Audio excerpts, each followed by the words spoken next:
فاستمسك بالذي أوحي إليك إنك على صراط مستقيم وإنه لذكر لك ولقومك.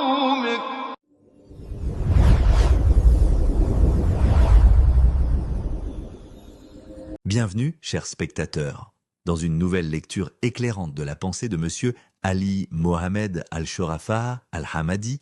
Nous nous arrêtons aujourd'hui sur un article de la plus haute importance qui touche à nos relations humaines et à notre vie quotidienne intitulé « Le soupçon entre les personnes, une porte vers la miséricorde ou une porte vers l'agression ». Thoughtful, Monsieur Al-Shorafa déclare au début de son article, en effet, dans les paroles de Dieu le Très-Haut, « Ô vous qui avez cru, évitez de trop conjecturer sur autrui, car une partie des conjectures et péchés réside une sagesse profonde qui régit les relations humaines, rapproche les individus et bâtit des ponts de confiance et d'affection entre eux. Dieu le Très-Haut connaît la nature de l'âme humaine et sait que la plupart des conflits ne commencent pas par un acte, mais plutôt par une pensée, qui se transforme ensuite en présomption, puis en accusation, et enfin en rupture et en inimitié. C'est pourquoi l'interdiction divine est intervenue avant que le crime ne se produise et avant que les relations ne s'effondrent, car il veut fermer la porte du mal dès son origine et éduquer les êtres humains dans la justice et l'équité avant qu'ils ne portent des jugements sur les autres. La mauvaise présomption, le soupçon, n'est pas une simple pensée passagère dans l'esprit. Il s'agit plutôt du fait qu'une personne porte un jugement négatif sur une autre sans savoir, sans preuve et sans lui donner l'occasion de la connaître, de l'écouter ou d'observer de sa part une situation concrète qui justifierait un tel jugement. C'est de cette injustice que Dieu veut purifier l'esprit de ses serviteurs, car si une personne s'habitue à juger les autres sur la base de soupçons, elle vivra prisonnière de ses illusions. Et sa vie se transformera en un cycle de doute, de peur et d'inimitié. Par conséquent, la question de la mauvaise présomption diffère de celle de l'envie, de la transgression ou de l'agression. Tous les crimes ne trouvent pas leur origine dans le soupçon. Ainsi, citer l'histoire des deux fils d'Adam dans ce contexte n'est pas l'exemple le plus précis, car le Coran précise que la cause du crime fut l'envie, après que Dieu eut accepté l'offrande de l'un d'eux et refusé celle de l'autre. L'âme instigatrice du mal s'est alors agitée chez le meurtrier et Satan lui a embelli le meurtre de son frère jusqu'à ce qu'il commette le premier meurtre de l'histoire de l'humanité. Le motif ici était l'envie et l'agression et non la mauvaise présomption. Quant à la mauvaise présomption, c'est un péché différent car il repose sur le fait qu'une personne en juge une autre avant de la connaître, avant de traiter avec elle et avant qu'aucune intention ou situation ne se manifeste pour justifier ce jugement. C'est la condamnation d'une personne innocente sans preuve et c'est une injustice envers les esprits avant d'être une injustice envers les personnes. Dieu veut que l'être humain garde son esprit neutre et son cœur pur jusqu'à ce que les faits et les preuves émergent si l'autre personne n'a pas prononcé un mot, commis un acte ou eu un comportement indiquant une agression. On ne doit pas brûler les étapes en accusant ses intentions ou en interprétant ses actions de la pire manière possible. Cependant, si des situations concrètes ou de véritables agressions se manifestent, il devient alors du droit de la personne de réfléchir, de prendre des précautions et d'adopter des mesures pour se protéger de l'agression sans pour autant outrepasser les limites de la justice et de l'équité. Il y a une grande différence entre la prudence fondée sur des faits et le soupçon fondé sur des illusions. C'est pourquoi l'avertissement divin est intervenu très tôt, car la mauvaise présomption est un jugement contre une personne innocente sans preuve et sans qu'on lui donne le droit de se défendre. Par conséquent, Dieu veut que le croyant purifie son esprit et son cœur pour ne pas tomber dans cette injustice, afin de ne pas nourrir de soupçons à l'égard des gens, à moins qu'il n'y ait des preuves claires et incontestables. Quant aux simples pensées passagères et aux illusions, elles ne doivent pas se transformer en jugements qui détruisent les relations et corrompent les cœurs. Par sa miséricorde, Dieu n'a pas ordonné aux croyants de se fier aux suppositions, mais leur a plutôt ordonné de vérifier en disant « Ô vous qui avez cru, si un pervers vous apporte une nouvelle, voyez bien clair de crainte que par inadvertance, vous ne portiez atteinte à des gens et que vous ne regrettiez par la suite ce que vous avez fait. » La vérification est la méthodologie du Coran et la précipitation est la méthodologie de Satan. Combien de fois une personne en a-t-elle lésé une autre à cause d'une fausse nouvelle, d'une rumeur ou d'un malentendu pour ne découvrir la vérité qu'après la perte des droits et le déchirement des relations? Dieu a également ordonné aux croyants de s'en remettre à la connaissance et à la certitude, en disant « Et ne poursuis pas ce dont tu n'as aucune connaissance ».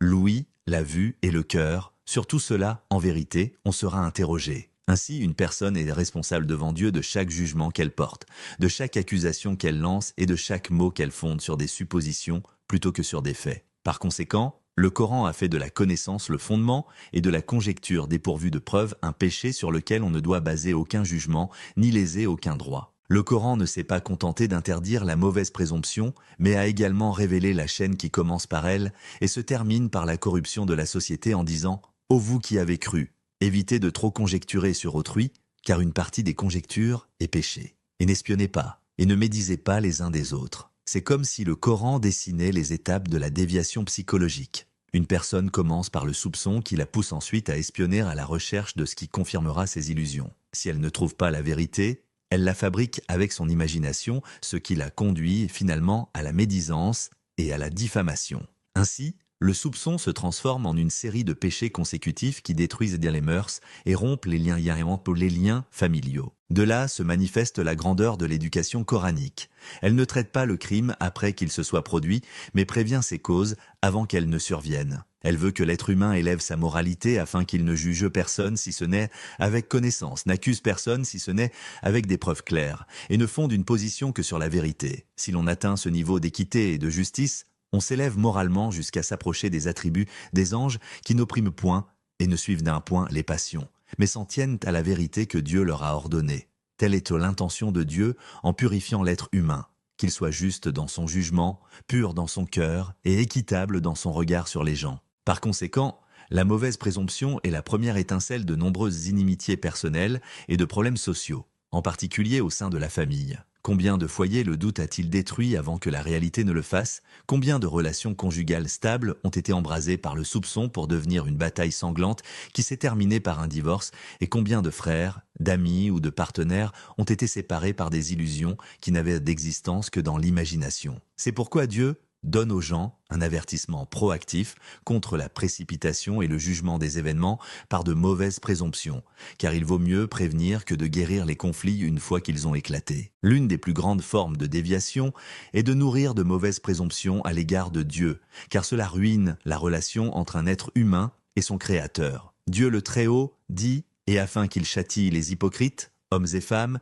et les associateurs et les associatrices, qui pensent du mal d'Allah, qu'un mauvais sort tombe sur eux. Allah est de courroucé contre eux, les a maudits et leur a préparé l'enfer. Quelle mauvaise destination! Celui qui nourrit de mauvaises présomptions envers son Seigneur suppose que Dieu ne sait pas, n'est pas juste, n'est pas miséricordieux, ou qu'il n'accordera pas la victoire à ses serviteurs croyants. Il vit ainsi dans une anxiété et une contestation constante, s'éloignant du chemin de la foi. Il a également dit « C'est à Allah en vérité qu'appartiennent tous ceux qui sont dans les cieux et tous ceux qui sont sur la terre. Et que suivent ceux qui invoquent, en dehors d'Allah, des divinités qu'ils lui associent. Ils ne suivent que la conjecture et ne font que mentir. » Ainsi, il a précisé que suivre des conjectures sans connaissance a poussé des nations à s'écarter du monothéisme et à suivre des illusions et des mythes. Et il a dit « Et c'est cette pensée que vous avez eue de votre Seigneur qui vous a ruiné, de sorte que vous êtes devenus du nombre des perdants. » Ainsi, la mauvaise présomption à l'égard de Dieu fut une cause de destruction et de perte. Et il a dit « Alors qu'ils n'en ont aucune science, ils ne suivent que la conjecture, alors que la conjecture ne sert à rien contre la vérité, car la vérité ne s'établit pas sur des suppositions, mais bien sur la connaissance, la preuve et la certitude. Une autre des plus grandes formes d'éducation coranique est que Dieu appelle ses serviteurs à établir la justice même, avec ceux avec qui ils sont en désaccord en disant « Ô les croyants, soyez stricts dans vos devoirs envers Allah et soyez des témoins équitables. » Et que la haine pour un peuple ne vous incite pas à être injuste. Pratiquez l'équité. Cela est au plus proche de la piété. Si la justice est obligatoire envers ceux avec qui nous sommes en désaccord, alors il y a d'autant plus de raisons d'avoir une bonne opinion de nos frères, de notre famille et de nos amis, et de ne pas détruire les relations à cause de doutes et d'illusions. Les sociétés ne se construisent pas uniquement par des lois, mais elles se bâtissent sur la confiance que les gens ont les uns envers les autres. Si la bonne présomption est absente, la peur se propage, le soupçon prévaut, les liens familiaux sont rompus, les foyers se transforment en arènes de conflit, et les sociétés s'affaiblissent, ce qui permet à Satan de semer facilement la haine et l'agression en leur sein.